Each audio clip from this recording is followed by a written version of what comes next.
Good morning बच्चों, कैसे हैं आप लोग।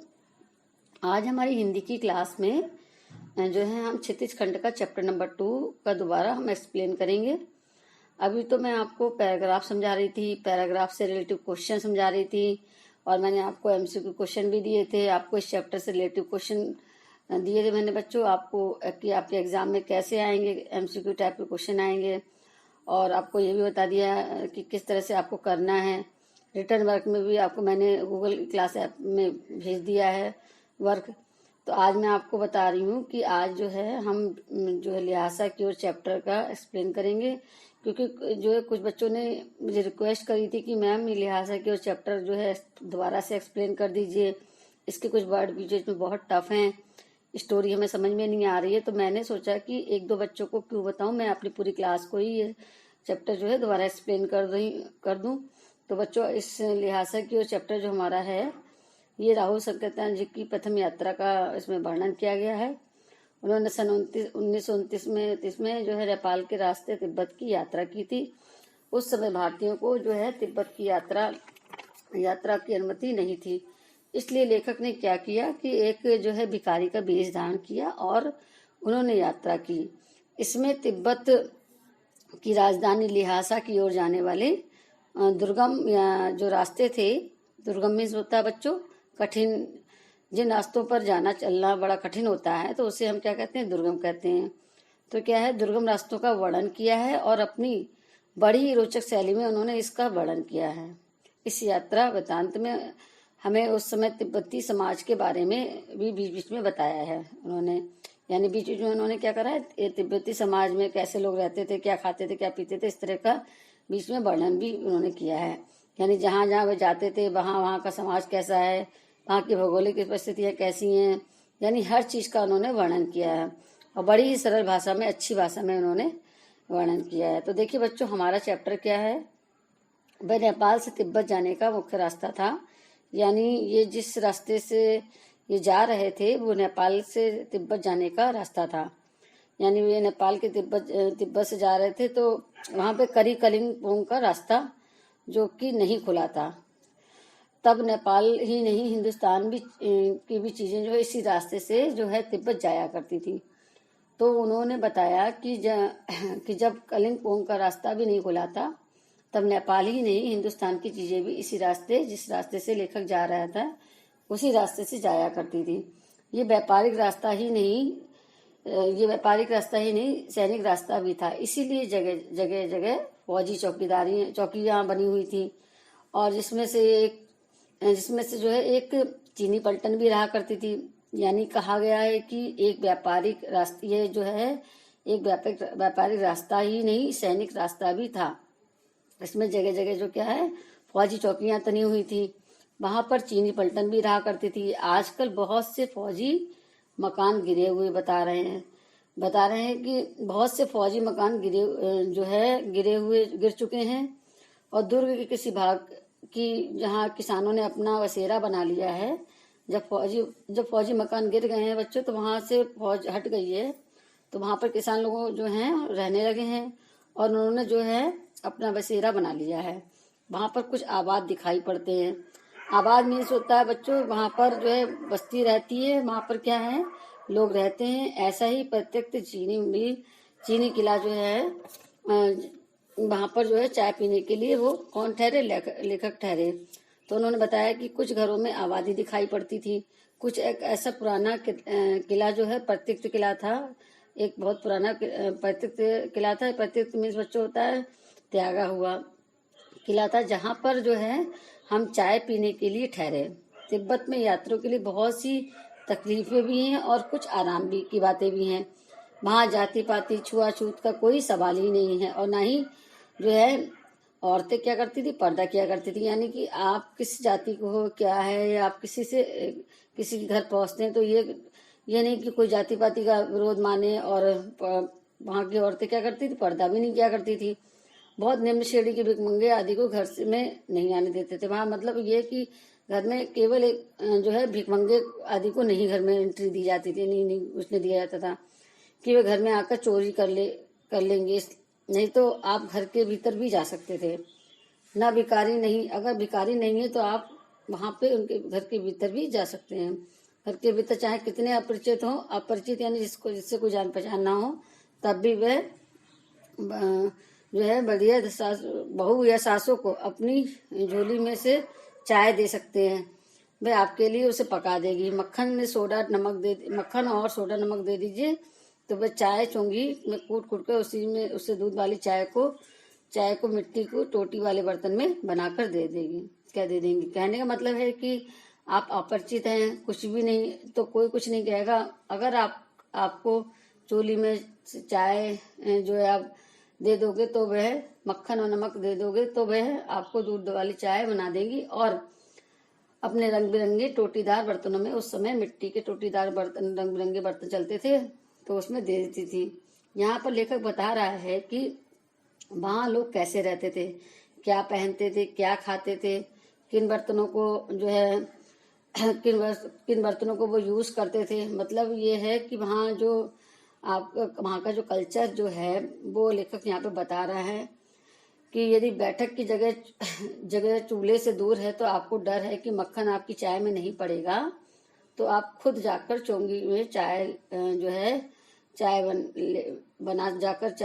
बना सकते हैं। वहां पे चाय अपने आप से बना सकते हैं। कह रहे हैं कि आपने अगर मक्खन दिया है तो शायद आपको लग रहा है कि किचन जो है दूर है, और वहां पर जाकर खुद भी आपको लग रहा है कि मक्खन हमारा पूरा नहीं पड़ेगा, तो आप खुद जाकर भी चाय बना सकते हैं। चाय का रंग जो है आपका चाय का रंग हो जाने पर फिर उसमें क्या करते थे, नमक और मक्खन डालने की जरूरत होती थी। तो कह रहे हैं कि जब चाय बन जाती थी तो जो है जब चाय का रंग तैयार हो जाता था तो उसके बाद उसमें मक्खन और सोडा पड़ता था। प्रत्येक यानी चीनी किले से हम चलने लगे तो एक आदमी राहदारी मांगने आया। हमने वे दोनों चिट्ठे दे दी। उन्होंने अभी ये नहीं बताया कि वो 2 चिट्ठे इन्हें कहाँ से मिली। अभी इन्होंने ये नहीं बताया कि उन्होंने कहा है कि राहदारी मांगने वाले बच्चों, यहाँ राहदारी मीन्स होता है जो रास्ते में जो किराया, जिसको हम टैक्स कहते हैं, मतलब टैक्स देना कहते हैं। हम जैसे आप टैक्स टोल देते हैं तो उसी को क्या कहते हैं, राहदारी कहते हैं। एक बॉर्डर पार करके हमें कुछ पैसे देने थे, तो वही राहदारी होती है। तो मांगने आया तो हमने दोनों चिट्ठियां दिखा दी, उसे दे दी। शायद उसी दिन हम थोंगला के पहले आखिरी गांव में पहुंच गए थे। यानी वह पहला भी था और यानी पहले के आखिरी गांव में, यानी वह पहला भी था और आखिरी भी था। यहाँ भी सुमति के जान पहचान के आदमी थे। सुमति कौन है बच्चों? सुमति कौन थे? इनके मित्र थे। वे सुमति वहीं के रहने वाले थे। तो कहा है कि सुमति जो है इनके मित्र थे। सुमति ने बहुत सारे आदमी जो है उनके जो जान पहचान वाले थे और भिकमंगे भी, यानी सुमति के बहुत सारे जो वहां पे आदमी जो है जान पहचान वाले थे और भिकमंगे भी। और भिकमंगे रहने पर भी ठहरने को उन्हें अच्छी जगह मिल गई क्योंकि वे भिखारी थे। और उसमें जो है बताया गया है कि भिखारियों को वहां को जगह नहीं मिलती है, लेकिन क्या है जो है उनके जो जान पहचान, सुमति के जो जान पहचान के आदमी होने के कारण वहां पर उनको ठहरने की अच्छी जगह मिल गई।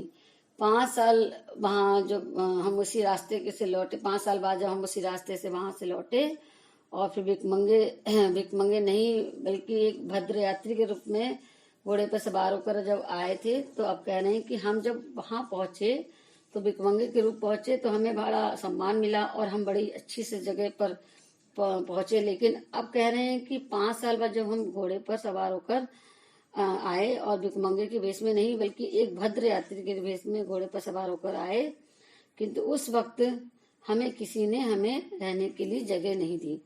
हम जो है वहां के जो सबसे गरीब झोपड़ी में ठहरे, मतलब सबसे गरीब झोपड़ी में ठहरे। यानी हम दोबारा जब वापस आ रहे थे तो हमें रहने के लिए किसी ने हमें जगह नहीं दी, बल्कि हम जो है भद्रवेश में आ रहे थे। यानी भद्रवेश में तो लोग हमें जगह दे सकते थे, सिर्फ भिखारियों को नहीं देते थे।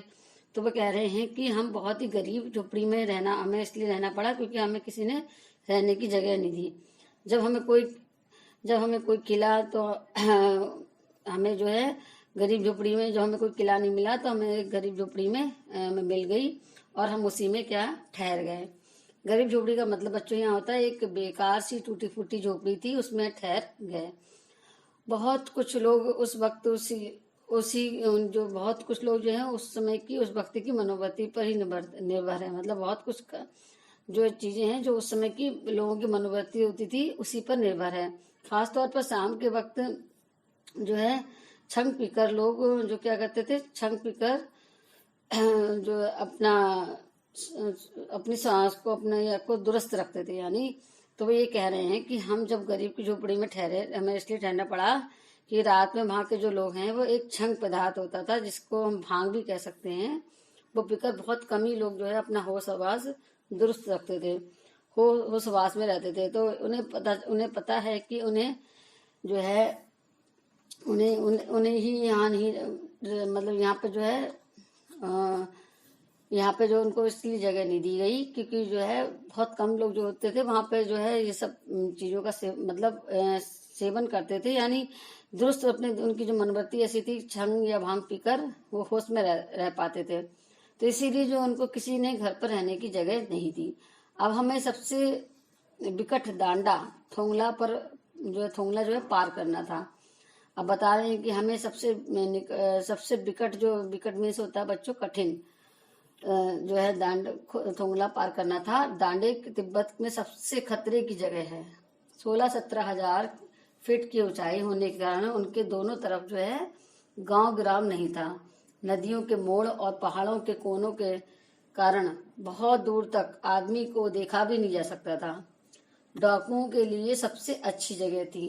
तो जाहिर सी बात है बच्चों, जहां पर कोई आने जाने वाला, यानी आने जाने वाले तो हैं क्योंकि रास्ता था भाई, मतलब ये है कि आने जाने में तो थे लेकिन कम लोग थे, तो डाकुओं के लिए बहुत ही अच्छी जगह थी वो वहां पे ठहरने, मतलब छुपने के लिए। तिब्बत में गांव में आकर तिब्बत के गांव में क्या होता था, अक्सर खून हो जाए तो कोई खून हो जाए तो खूनी को सजा भी नहीं मिलती थी। क्योंकि सजा इसलिए नहीं मिलती थी क्योंकि वहां पर जो है कोई भी जो है पुलिस ही नहीं थी, तो सजा कौन देता और सजा किसको मिलती। बच्चों यहाँ पे क्या बताया लेखक ने कि जो है तो अगर वहां पे जहाँ पे जो तिब्बत की एक ऐसा रास्ता था जहाँ थोंगला, तो वहां पे जो क्या करते थे, वहां पे अगर हत्या भी हो जाए, कोई डाकू किसी को मार भी डाले तो वहां पे कोई कार्रवाई नहीं होती थी। और लेकिन निर्जन वन में, वहां पे जो है निर्जन वन में जो मरे हुए आदमी के लिए कोई परवाह भी नहीं करता था, किसी की कोई परवाह नहीं करता था। सबको पता है कि डाकुओं ने मारा, लेकिन कोई ये नहीं कह सकता था कि कौन डाकू है क्या है, और उन डाकुओं का सामना भी नहीं कर सकता था। सरकार, खुफिया विभाग और पुलिस पर इतना पैसा ही नहीं खर्च कर सकती थी, और वहां गवाह की भी कोई नहीं मिलता था।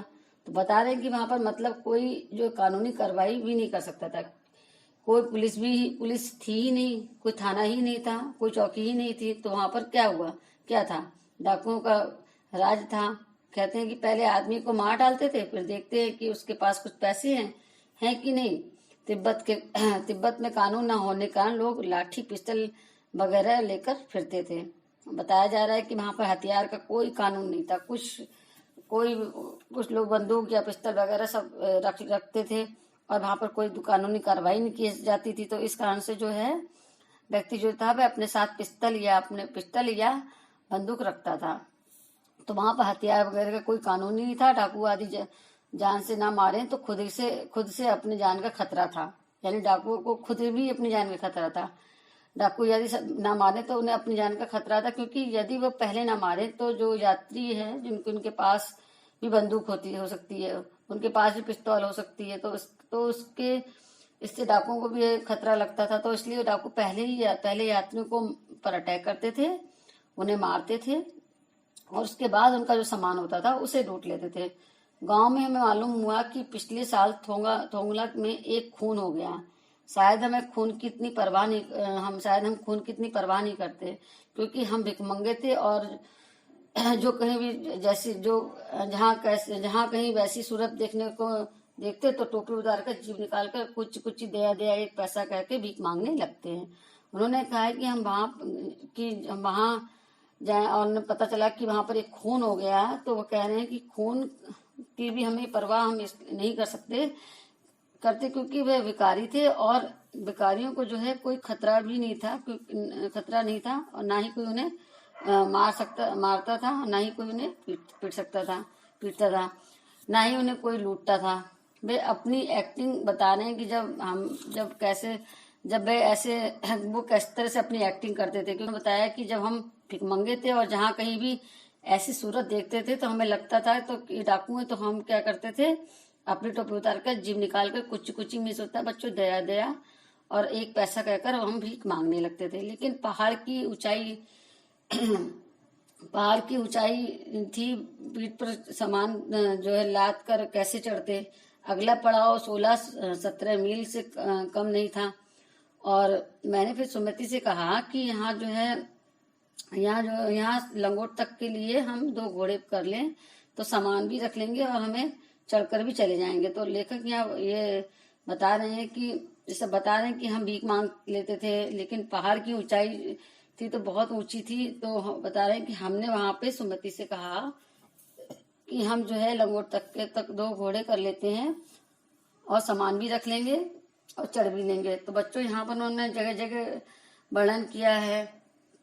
ये मत सोचिएगा कि लाइन वाइज कहाँ पहुंचे, जहां जहां पहुंचे वहां का वर्णन कर रहे हैं। तो कह रहे हैं कि उन्होंने लंगोट तक के लिए 2 घोड़े कर लिए। दूसरे दिन हम घोड़े पर चढ़े कि जो है घोड़े पर चढ़े और दाढ़े में जो है इससे पहले एक जगह उन्होंने क्या चाय पीकर, तो यहाँ पे उन्होंने भौगोलिक स्थिति भी बताई है कि उन्होंने फिर वहां पे चाय पी और उसके बाद उन्होंने भौगोलिक स्थिति बताई है कि हम समुद्र तल से 17,000 फीट ऊंचे खड़े थे। हमारी दक्षिण तरफ पूर्व से पश्चिम की ओर जो है हिमालय के हजारों श्वेत शिखर चले गए थे। यहाँ पर वो जो है भौगोलिक स्थिति बता रहे हैं कि हम समुद्र तल से 16-17,000 फीट ऊंचे खड़े थे और हमारी दक्षिण दिशा की ओर दक्षिण तरफ से पूर्व पश्चिम की ओर हिमालय के जो है ऊंचे ऊंचे सफेद जो है यानी शिखर यानी पहाड़ चले गए थे, यानी खड़े हुए थे। और भीटे की ओर देखने वाले पहाड़ बिल्कुल नंगे थे। न वहां कोई बर्फ की सफेदी थी, ना ही किसी तरह की हरियाली, यानी न वहां पे बर्फ की यानी बिल्कुल जो पेड़ लगे थे वहां पर कोई हरियाली थी और न ही बर्फ की सफेदी थी। और बिल्कुल सुनसान सन्नाटा टाइप का, जैसे कि होता नहीं कि पेड़ एकदम जिसमें से पत्ती से झड़ जाए, ऐसे पेड़ जो पहाड़ जो है वो खड़े हुए थे बिल्कुल। वहां पे कोई हरियाली भी नहीं थी और सिर्फ कोई बर्फ भी नहीं दिखाई दी थी। तो ना किसी तरह की हरियाली थी उधर, ना ही कोई बर्फ दिखाई दे रही थी। उत्तर की तरफ बहुत कम बर्फ वाली चोटियां दिखाई पड़ती थी। सर्वोच्च स्थान पर टांडे के देवता का स्थान था, जो पत्थरों के ढेर, जानवरों के सींगों और रंग बिरंगे कपड़े की झाड़ियों से सजाया गया था। तो यहाँ पे बता रहे सबसे ऊंचे स्थान टांडे के देवता का एक स्थान था, जिसको जो है पत्थरों के ढेर और जानवरों के सींगों और रंग बिरंगे कपड़ों की झंडियों से सजाया गया था। अब हमें बराबर उतराई पर चलना था और चढ़ाई तो कुछ दूर थोड़ी मुश्किल थी, लेकिन उतराई बिल्कुल नहीं। बता रहे कि चढ़ना तो बहुत कठिन था, लेकिन जब हम उतर रहे थे तो हमें उतरने में बिल्कुल भी कठिनाई नहीं लगी। शायद एक और सवार हमारे साथ चल रहे थे। मेरा घोड़ा कुछ धीमे चलने लगा। मैंने समझा कि चढ़ाई की थकावट के कारण ऐसा कर रहा है और उसे मारना नहीं चाहता था। धीरे धीरे बहुत पिछड़ गया और मैं दोनिपुस्तों की तरह अपने घोड़े पर झूमता हुआ चला जा रहा था। यहाँ पर बता रहे हैं कि मेरा घोड़े जो है थोड़ा धीरे धीरे चलने लगा। तो मुझे लगा कि जो है चढ़ाई की थकावट के कारण ऐसा हो रहा है और मैं उसे मारना नहीं चाहता था। लेकिन वह जो है लेकर बहुत पीछे रह गया और मैं दोनों की तरह, मतलब होता है कि मस्त होकर वह अपने घोड़े पर झूमता हुआ चला जा रहा था। जान ही नहीं पड़ता था कि घोड़ा आगे जा रहा है या पीछे। जब मैं जोर देने लगता तो वह और सुस्त पड़ जाता। एक जगह 2 रास्ते फूट रहे थे। मैं बाएं का रास्ता ले 1.5 मील चला गया। आगे घर में पूछने से पता चला कि लंकोर का रास्ता जो है दाहिने वाला था। फिर लौटकर उसी को पकड़ा। 4-5 बजे के करीब मैं गांव से मील भर था। यहाँ पे बता रहे हैं कि जब मैं आगे चला तो जो है जाने के 2 रास्ते थे। एक जो लंकोर का रास्ता जो दाहिने वाला था, और उसको फिर उसने जब वहां पहुंचा तो उसने वहां लोगों से पहुंचा तो 4-5 तो लोगों ने बताया कि जो है यहाँ पर जो घर पूछने पता चला कि लंकोर का रास्ता जो मतलब जब दोनों रास्ते जब में से एक रास्ता उसने चुना। अब वहां पहुंच के जब उसने लोगों से पूछा कि कौन सा रास्ता है, तो लोगों ने बताया कि ये लंकोर का राहने वाला रास्ता है। फिर लौटकर उसी को पकड़ा, यानी वो रास्ता जो है भूल गया और गलत रास्ते पर पहुंच गया। 4-5 बजे के करीब मैं गांव से मील भर था, तो सुमति इंतजार करते हुए मिला। फिर दोबारा उसने वो रास्ता सही रास्ता तय किया और जहां पर जो है सुमति उसका इंतजार कर रहा था। मंगोलों का मुंह वैसे ही लाल होता है और अब तो मैं पूरे गुस्से में था। उन्होंने कहा, मैंने 2 टोकरी कंडे फूंक डाले, 3 बार चाय को गर्म कर लिया। मैंने बहुत नरमी से जवाब दिया, लेकिन मेरा कसूर नहीं है मित्र, देख नहीं रहे हो कैसे घोड़ा मुझे मिला है। मैं तो रात तक पहुंचने की उम्मीद रखता था। खैर सुमति को जितनी जल्दी गुस्सा आता था उतनी जल्दी वह ठंडा भी हो जाता था। लंकोर में वह एक अच्छी जगह पर उतरे। यहाँ भी उनके अच्छे यजमान यहाँ पर बता रहे हैं कि जब वहाँ गांव पहुंचे, वहां पे क्या करते, सुमति जो उनका इंतजार कर रहे थे और वो गुस्से के मारे लाल पीले थे। जैसे कि किसी गुस्सा आता है, तो मंगोल एक जाति होती है, तो मंगोल की जाति के थे, तो इसलिए बताया कि वो मंगोल के समान जो है जैसे उनका मुंह लाल हो गया हो। और उन्होंने बताया कि उनके जो दोस्त सुमति थे, उन्होंने बताया कि मैंने तुम्हारे इंतजार में 2 टोकरी कंडे फूंक डाले और 3-4 बार चाय गर्म कर ली। तो जो है लेखक ने बहुत नरमी से जवाब दिया कि भाई दोस्त, मेरा जो है कसूर नहीं है, बल्कि मेरा जो घोड़ा ही बहुत, तो मुझे जो मिला था वो सुस्त मिला था और मैं तो रात तक पहुंचने की उम्मीद कर रहा था, लेकिन जो है घोड़ा सुस्त होने के कारण जो है मैं देर से पहुंचा। तो फिर क्या हुआ बच्चों, उनका गुस्सा जितनी जल्दी सुमति गुस्सा आता था उतनी जल्दी शांत भी हो जाता था। तो फिर सुमति जो है शांत हो गए और उनका गुस्सा जो है ठंडा हो गया। लंकोर में एक अच्छी जगह पर ठहरे, वहां यहाँ पर भी उनके यजमान थे। पहले चाय सत्तू खाया और रात को गर्मा गर्म तुप्पा मिला। तो बता रहे हैं कि लंकोर में भी जो है लेखक जो बहुत अच्छी जगह ठहरे, वहां पे उन्होंने क्या खाया, चाय और सत्तू पिया और गर्मा गर्म थुप्पा मिला। यानी गर्मा गर्म थुप्पा का मतलब होता है कि एक लिक्विड चीज होती है जिसमें जो है उसमें दलिया और कुछ मांस के टुकड़े पड़े होते हैं, तो उसे हम थुप्पा बोलते हैं। तो वो उसको उन्होंने खाया। अब हम तिंगरी के विशाल मैदान पे थे, जो पहाड़ों से घिरा टापू सा मालूम होता था, जिसमें दूर एक छोटी सी पहाड़ी मैदान के भीतर दिखाई पड़ती है। उसी पहाड़ी का नाम है तिंगरी समाधि गिरी। अब बता रहे हैं कि हम तिंगरी के विशाल मैदान में पहुंचे, जहाँ पे जो पहाड़ों से घिरा टापू सा मालूम होता था, जिसमें एक छोटी सी पहाड़ी जो है मैदान के भीतर दिखाई पड़ती थी। उसी पहाड़ी का नाम था तिंगरी समाधि गिरी। आसपास के गांव में भी सुमति के कितने ही यजमान थे। बता रहे हैं कि जो है सुमति के वहां पे बहुत यजमान थे, यानी जो उनको यजमान यानी जो लोग उनसे पूजा पाठ का काम कराते हैं उन्हें यजमान बोलते हैं। कपड़े की पतली पतली चिरी बत्तियों के जो गंडे खत्म नहीं हो सकते थे, क्योंकि बोध बोध गया से लाए कपड़े के खत्म हो जाने पर किसी कपड़े से बोध गया का गंडा बना लेते थे। यहाँ पर एक बताया है कि वहां पे लोगों की मानता थी कि गंडे आदि जो है लगा के अपनी मानता मन्नत मांगी जाती थी। तो वो जो गंडे आदि जो बनते थे वो बोध गया से आते थे, और अगर वो खत्म हो जाते थे तो क्या करते थे, वो वहीं पर बनाकर अपने पास से ही बना के उसको बोध गया का डंडा बता देते थे। तो वे अपने यजमानों के पास जाना चाहते थे। मैंने सोचा कि ये जो तो हफ्ता भर इधर इधर लगा देंगे। मैंने उनसे कहा कि जिस गांव में ठहरना हो उसमें भले ही गंडे बांट दो, मगर आसपास के गांव में मत जाओ। तो लेखक यहाँ बता रहे हैं कि मैंने अपने दोस्त सुमति से कहा कि तुम अब इधर उधर के गाँव मत जाओ, बल्कि जहाँ तुम्हें ठहरना है उस गांव में बांट दो, और इससे तो जब पूरा 1 हफ्ता निकल जाएगा और मैं तुम्हें लिहाजा पहुंचकर रुपए दे दूंगा। सुमति ने स्वीकार किया। दूसरे दिन हमने भजिया ढूंढने की कोशिश की, लेकिन कोई ना मिला। सवेरे ही चल पड़े तो अच्छा था, लेकिन अब 10-11 बजे ही तेज धूप में चलना पड़ रहा था। तिब्बत की धूप भी बहुत बड़ी कड़ी मालूम होती थी। यद्यपि थोड़े से भी मोटे कपड़े सिर पर को ढक ले तो गर्मी खत्म हो जाती है। आप 2 बजे सूरज की ओर मुड़ के चल रहे हैं। ललाट धूप से जल रहा है और पीछे का कंधा क्या है, बर्फ हो रहा है। फिर हमने पीठ पर अपनी चीजें लादी, डंडा हाथ में लिया और चल पड़े। तो यहाँ पे बता रहे हैं कि जब हम जो है दोपहर में जब चलते थे तो हम इतना गर्म होता था कि थोड़ा सा भी कपड़ा अगर हम सर पे ना बांधे तो बहुत गर्मी लगती थी, और मोटे कपड़े से सिर ढक लेते थे तो गर्मी कुछ कम लगती थी। और रात में दोपहर में 2 बजे जो है सूरज की ओर मुंह करके वो चल रहे थे, और उनका जो सिर ललाट यानी सिर जो है बिल्कुल धूप से जल रहा था, और पीछे कंधा जो है बर्फ की तरह जो है बर्फ की तरह हो रहा था। फिर हमने पीठ पर अपनी अपनी चीजें ला दी और डंडा हाथ में लिया और चल पड़े।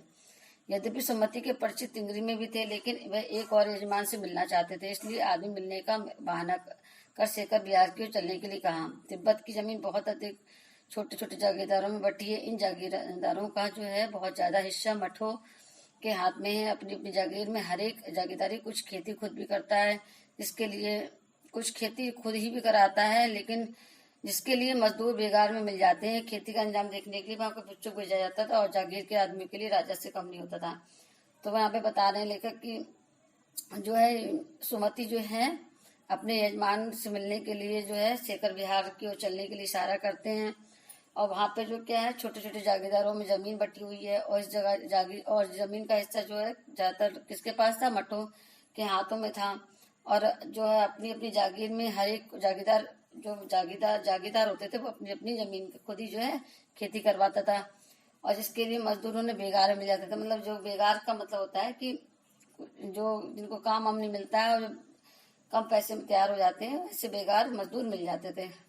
खेती का अंजाम को देखने के लिए वहां कोई भिक्षुक भेजा जाता था जो जागीर के आदमी के लिए राजा से कम नहीं होता था। शेखर की खेती के मुखिया भिक्षु नमसे बड़े भद्र पुरुष थे। बच्चों यहाँ पे भिक्षुक को हम नमसे भी कह देते हैं, या अगर ऑप्शन में आपका भिक्षुक आए या नमसे आए तो दोनों ही सही है।